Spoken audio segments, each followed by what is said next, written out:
not only is housing a financial issue in terms of saving and things like that, and as I mentioned, like kind of feeling that like the so-called like good job cannot get the average home anymore, like that is just kind of where we're at. And property has kind of moved from being something that is just a thing we need like groceries and public transport or a car to, being an investment. And I've no other asset really functions in Australia the way property functions in Australia in order to, be able to build wealth. And that's kind of, I suppose, changed the game in a really big way. The Get Rich Slow Club podcast is a collaboration between Tash from Tash and Ana from Perla. The Get Rich Slow Club acknowledges the traditional custodians of the land we record on. From coast to coast, across land, waters, and communities, we pay our respects to elders past, present, and emerging. Any advice is general and does not consider your financial situation, needs, or objectives, so consider whether it's appropriate for you. Welcome to the Get Rich Slow Club podcast, where we take you from beginner to confident investor, where we can teach you everything you need to know about investing. So come get rich slow with us.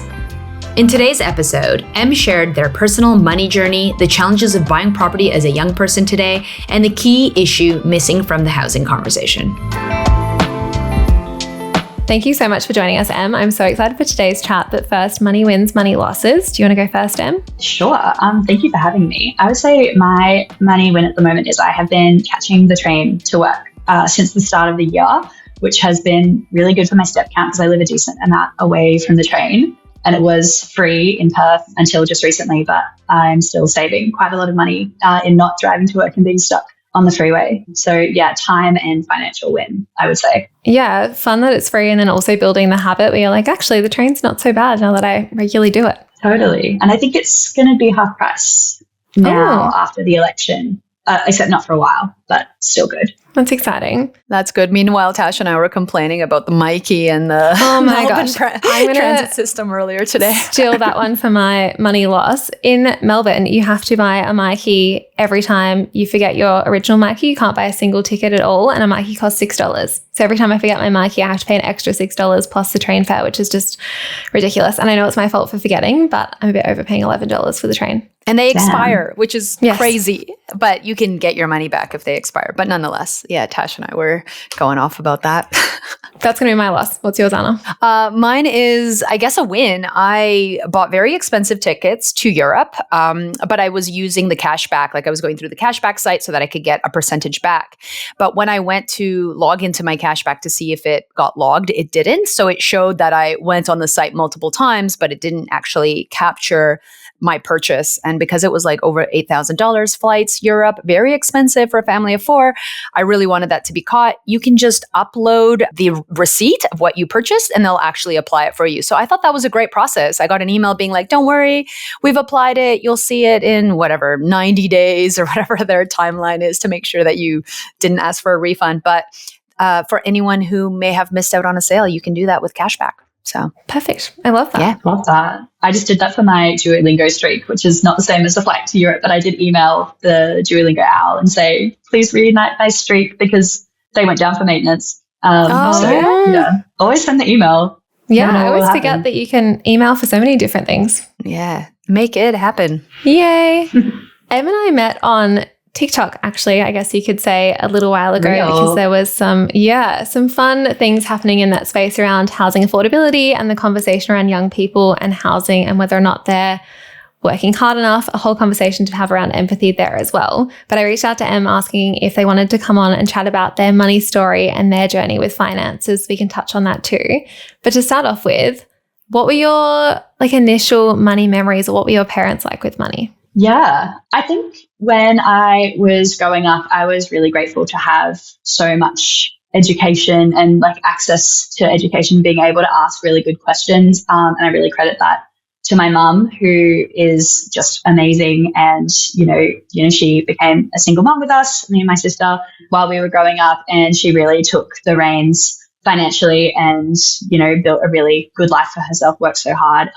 And also took me along on that journey in a way that was, obviously protecting of myself as a child, but also being, really honest about, what it takes to, get through in the world. So I was really grateful to that, had other family members who were not so financially literate for various reasons. So I really saw both sides, but I was very grateful to have access to, so much education from such a young age. What kind of things was she educating you on? She was really open and honest about, work and career being something to be, taken really seriously, she became a single mom and took time out of the workforce earlier on in her career to, raise myself and my sister. So, I really saw her work ethic. We talked a lot about savings. She was really helpful, when I got my first job, about, making sure that I was, being treated right, and taught me about, employment laws and rights and stuff like that. And yeah, I think she just really just took me along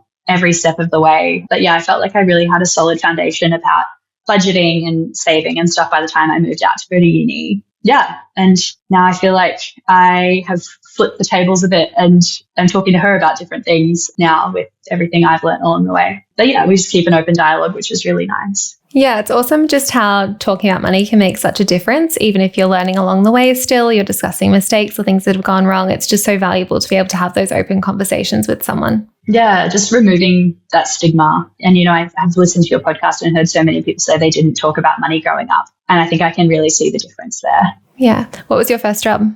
I worked at a shoe store at the shops. So yeah, I randomly know a lot about arch support.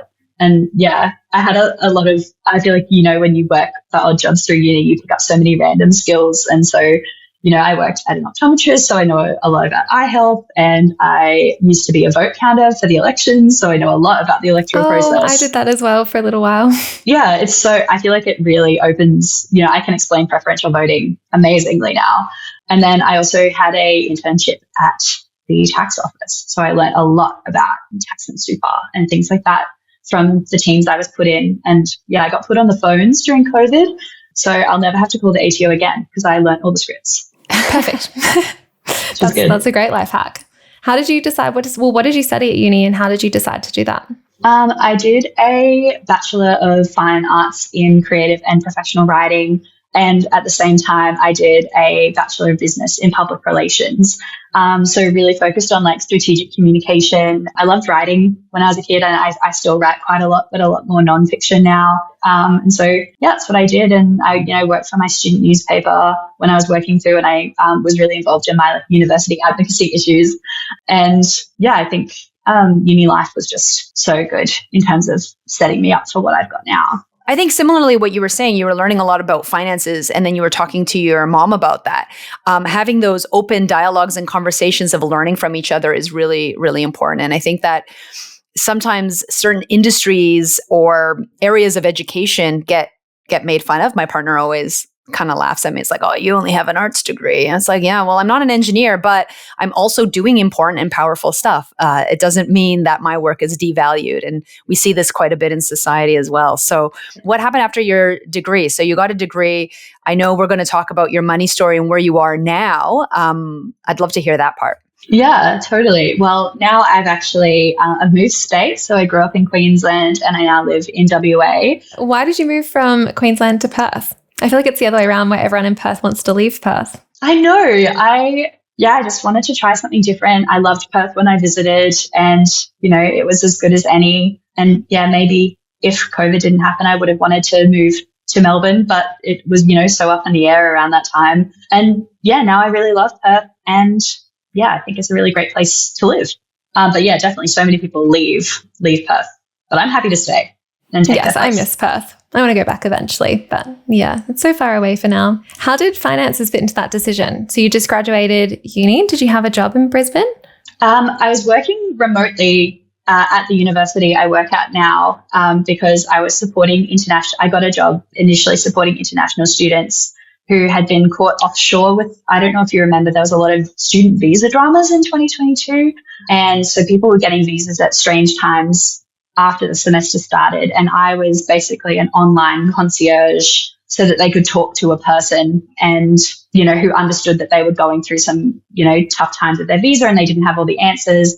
And I could connect them with the people that, needed to support them. And I was kind of like a online version of the campus support team. So it was actually really helpful that I was online as well and not on campus, because I was really, in it with them in terms of understanding what they were going through. And so I was doing that still when I moved to Perth. And then I got a different job at the university not long after. And I crashed with my fam when I first moved here, quite far down south from the city. And I knew I wanted to live closer. So my sister and I moved out in 2023, right as all of the rental crisis stuff was really hitting a crux point. I think we applied to over 50 houses before we got one that was absolutely not in, the area that we were expecting, but it was secure. And we lived there for a year. And then after that, I moved in with my partner and my sister moved in with some friends. So now I live, a lot closer to the city than I did. I was down more Mandurah away when I first moved here. Mandurah. I love Mandurah, but very far.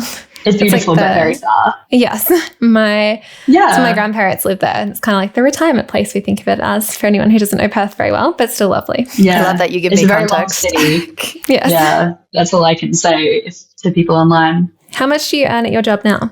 I earn between $95,000 and $100,000, which is like amazing. I honestly did not think that coming out of, an arts degree, XYZ, everything, I'd been told that I would be able to earn that plus super. So I'm pretty thrilled with that. Definitely work hard for it though. Yeah, especially if it's a job that has kind of recently been created. You were saying like it's a job that didn't exist before. There must be lots of new things you have to do.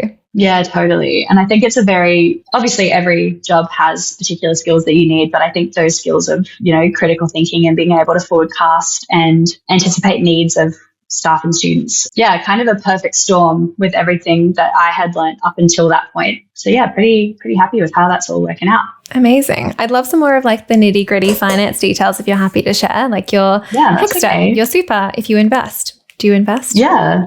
Totally. Well, I still have, I think, $30,000 left in my HEX from when I graduated. So it went down a bit and then way up a bit and then a bit more down.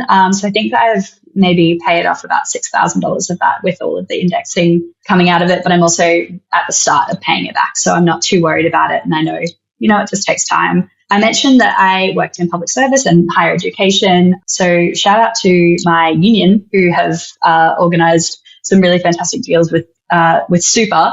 At the moment, I have about $65,000 in my superannuation right now, which is really ridiculous for a young person. Not ridiculous. And a bit of that is also first home super saver as well, which is, thank you. Was that part of the consideration for the job you have, like working in that sector, or is that just a fun benefit that came with it? Not necessarily. I think, like I mentioned before, my education was so important to me. And I think I really see the value in education. If I was going to say what my best investment is, it would be my degrees, because I would not be able to do what I do without them. And I've had the experiences that I had.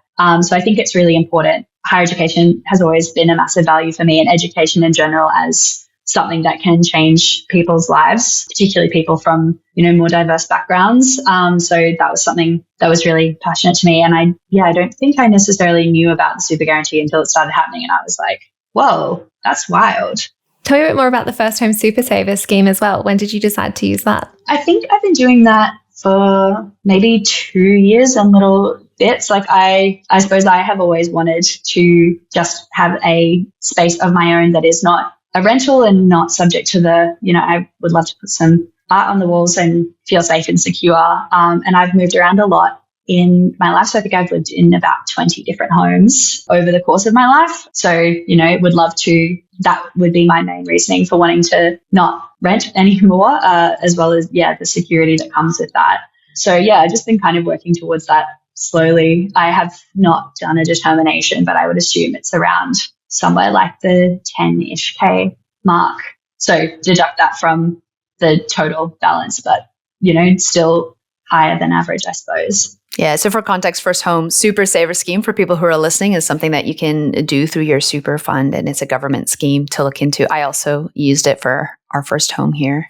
Yeah, just to save out of my pay without it hitting my bank account. Just a cool mechanism that I thought would be useful to me as someone who's kind of working towards that slowly. Yeah. So you haven't purchased a home yet, but that's the game plan is your first property would be using your first home super saver. Yeah, cool. It would be nice. Yeah. Well, it's important to think of all of the moving pieces. And if you're already aware of your super potentially, having a larger percentage going in, even though you have to contribute yourself to your first home super saver, it's a good way to think about it. Yeah. I just thought that would be a nice place to kind of house it away from general finances. And are you saving outside of that as well for your first home? Yes. Yeah. Because, obviously if you don't use the first home super saver to buy a home, it stays in your super. And I did weigh that up of if home ownership is out of the, potential for me, which we'll talk about that later. Obviously you can't invest everything in there because it's only for a specific asset. I've also got some sort of general savings as well, probably around maybe $15,000, including a bit that's in an emergency kind of awesome. Separate portion. Amazing. Yeah, I feel like I just want to keep reiterating, just feeling very incredibly privileged to be in the situation that I'm in right now. So, I know that this is not the average story for people who are my age and have my level of education. So I do want to highlight that I don't necessarily, I also don't own a home or anything like that, just renting and working early career, but I still think I'm incredibly fortunate through virtue of, the education that I was able to access and the support that I've been able to receive in that. I know that I have a safety net and I could go live at my parents' house if I needed to. That's not something that everyone has. So I just want to highlight that. Yeah, important to acknowledge, but also important to be proud. Be I did save $15,000 and I do have totally. 10 grand in my first home super saver scheme. That's amazing. It is totally hard to talk about money that way, right? Because it's this balance if of awareness, right? Of a specific level of privilege, the financial education, but also the hard work that you do. But I think they go hand in hand, right? It's always uncomfortable to be vulnerable and openly talk about money. So thank you for that. Yeah. And I think that's the big issue in talking about money is that we don't want to. And I think the transparency is really important. That's why I'm willing to do it. And I think if we don't start having these conversations, we're not going to get anywhere. But I suppose I just don't want everyone's individual situation is individual. So, it's not a follow these steps and this happens. There's, everyone has individual circumstances. Yeah, for sure. Yeah. Do you want to buy a home? Is that the goal? Is that the goal you're working towards? And do you feel like you can buy a home?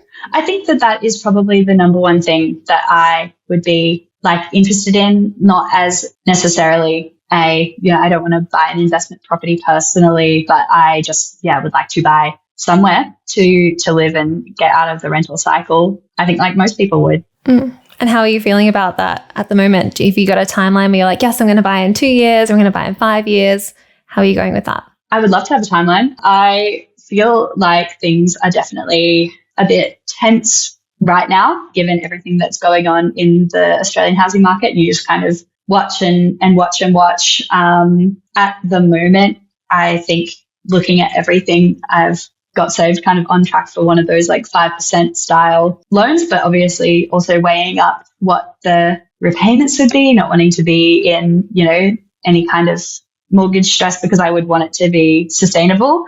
I think the current situation with the way that prices rise and rents rise is making it really unaffordable, not only for me, but for my generation en masse. So I think it's hard to think about getting into it, even though without the kind of unprecedented rises, I probably wouldn't want to buy.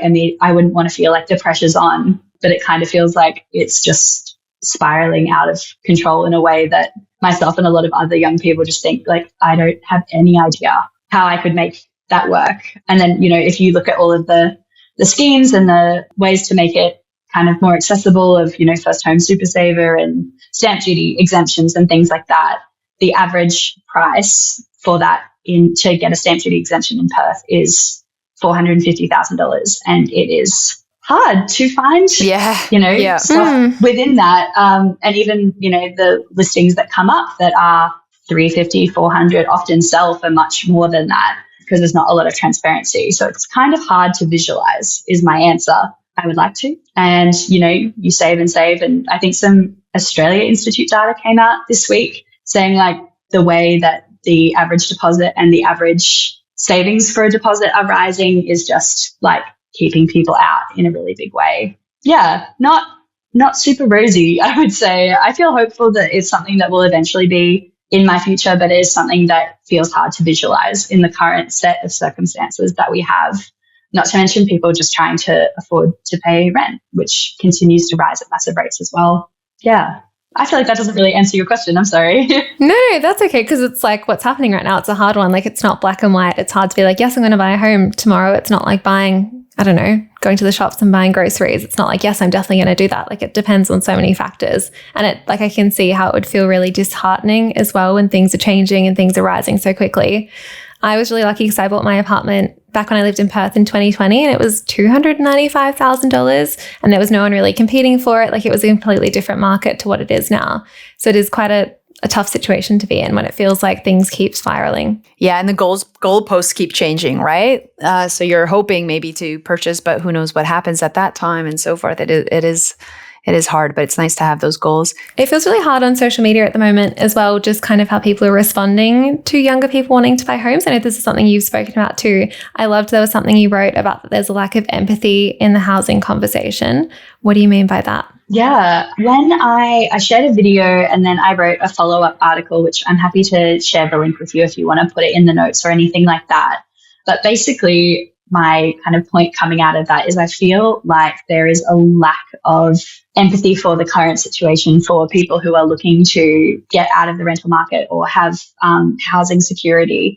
Looking at it from a kind of a pointing fingers approach, I suppose, of, well, you know, your generation earns more than, you know, my generation earned at that time comparatively. And, you know, you have all of these privileges and all of this stuff. So, you know, I worked hard, you just have to work hard, stop buying over toast, stop buying lattes, all of this kind of stuff, which I have no problem acknowledging that people had a hard time in the past, and buying a first home has never been easy, and it is a massive investment. And, you know, I am aware of the fact that people paid 18% interest rates and that things were really difficult. I think what I and a lot of other young people are also asking is that people can acknowledge the current situation right now on a, you know, on a data level in terms of saving for deposits, in terms of percentage of income going to rent and to house deposits and paying mortgages, not even getting to the paying mortgages part, or the fact that it takes multiple incomes now to afford those same houses. I think we just need to be able to acknowledge that both are hard, and the situation that young people are in right now, where I think the average home is 16.5% the average income, like in terms of cost to income ratio. Please correct me if any of these stats are wrong. You two are the experts, not me. Houses are like 8 times more. 8 times the average income. 8 times the average 9 income times? from stats I was reading before. And I think like before it was like 4 times, something like that. Back Yeah, 3 or 4 earlier. Yeah. So it's it has increased. I mean, the interest rate thing is the one that always gets brought up. But I think to your point, it's like we can have empathy for everyone. Like it's hard regardless. Yeah, totally. And I think kind of the current issue of not being able to recognize that not only is housing a like financial issue in terms of saving and things like that, and as I mentioned, like, you know, in a more privileged position than a lot of people my age, you know, that kind of feeling that like the so-called like good job cannot get the average home anymore. Like that is just kind of where we're at. And property has kind of moved from being something that is just a, you know, a thing we need like groceries and like public transport or a car to, you know, being an investment. And I've, you know, listened to episodes of the Get Rich Slow Club where we've kind of, you know, you've talked about how no other asset really functions in Australia the way property functions in Australia in order to, you know, be able to build wealth. And that's kind of, I suppose, changed the game in a really big way. And, you know, am I a politician or an economist that has a solution? No, I'm a, you know, 25-year-old who would love to buy a house one day. And so, you know, I'm not saying I have all of the solutions, but I think things have really changed in a big way, and we need to talk about that. And we need to talk about how that insecurity is affecting people in the long term. Like, you know, I have friends who would love to start a family, and housing is the thing that, and security is the thing that's stopping them from being able to do that. And, that's a really huge decision to have something as basic a human need as housing be the thing that impacts kind of your big life goals. And I think people are not talking about how much that is impacting people. I think from my perspective, it's just really wild to see, and we are coming up to a federal election where housing is the thing on the ticket, and there's so much discussion about how to solve the housing crisis without having the conversation that young people are getting outbidded by cash buyers. They're getting outbidded by, career level investors. You're not talking about people who have a home or a rent vesting or whatever. You're talking about people who own 10, 20 properties and they are renting, that's their form of income. Like, we're at a point where there's a really great report that I referenced in the article that I wrote about. It's called the People's Commission Report. And Nicole Gurran, who's a professor at the University of Sydney, wrote about, in the foreword, that the evidence provided in the report is an indictment on decades of failed housing policy, government inaction, and buck passing. And I think that's you've kind of talked about it as well. We're just at this point where so many different factors have come together, from not building enough social housing to, having, in the past 30 years, having housing move really into a massive asset and investment class where people are just getting left behind at the moment. And, I feel like I cannot talk about this without talking about the fact that I am doing better than a lot of people my age. And it's still kind of something that is not in the pipeline for me. So I think we're just at a really weird point right now. And there's no pause where people say, hey, this is just really hard. And you don't hear people say this is really hard. It's like, well, just hustle, just get a second job, just work harder, work harder, work harder. And I think we're kind of losing the plot at the moment of, you can't out hustle this current market. You can't out save this current market where we're at. And, even Tash just then, I appreciated you saying, you bought your apartment in 2020, the conditions were different to mine now. And just that understanding, that level of empathy that's just, baseline and being provided, I think goes a really long way. And somewhere along we've lost the reminder that, this is people's lives and security. And it's not just a political talking point. This is a baseline thing that people need. It's real people. I don't want to get on a podcast and be like, let's be kind to each other, but let's be kind to each other. This is a hard situation that has no clear solution. I know that I'm not coming on here to offer a particular solution, but I think we just need to stop and recognize that we are making a debate out of something that's really important and really emotional to a lot of people. That was absolutely lovely. I couldn't agree more. I think we need more empathy. If there's a message that you would like the world to hear, what is it? Yeah, I think I will split this up into the people who are talking about the housing crisis and the people who are hearing it and are kind of in the whitewash of it.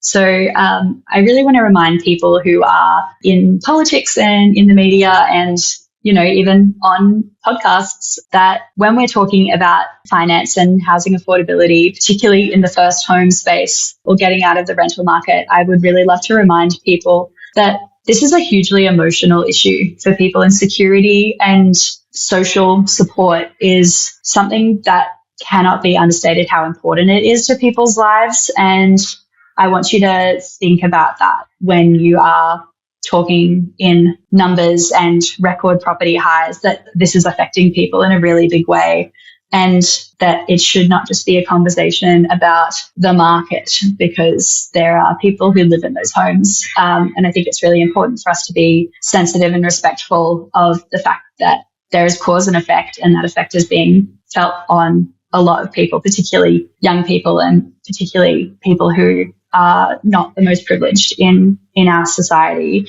And then also to the people who are in the midst of this housing crisis, or who are, not able to get out of rentals or want to buy a home but can't. I want to remind you that it's not your fault, and the kind of current market that we're in and the pandemic volatility and decades of housing policy and not having enough housing supply and massive demand, there is obviously a lot we can do in terms of personal saving and stuff like that. But I want to remind you that the broader economic conditions are not something that you need to feel shame or guilt about because you can't outrun it, because there's a lot of factors at play. And it took me a while to get to that point and to feel better about that. So I just want to remind you, if you're listening and you're also struggling to buy a house or achieve housing security, that there's a lot at play and you don't need to beat yourself up about it or feel like you failed, because you haven't. You're just doing your best. And that's all we can do. I love that. Yeah. Thank you so much for joining us. This has been a great chat. Thank you for having me. Thanks so much for joining us. If you found this episode helpful, please rate us 5 stars, write a review, or share with a friend. If you're new to investing, make sure to listen to our first 10 episodes. Follow us at Get Rich Slow Club or Tash at Tash Invest, or me at Ana Christina. This show was brought to you by Natasha Etchman, who is an authorised representative 1299881 of Guideway Financial Services, AFSL 420367, and Perla, who is an authorised representative 1281540 of Sanlam Private Wealth, AFSL 337927. Knowledge is power, especially when it comes to investing. So make sure you check out our financial services guides and read the product disclosure statement and target market determination for any investments you're considering. See our show notes for more info.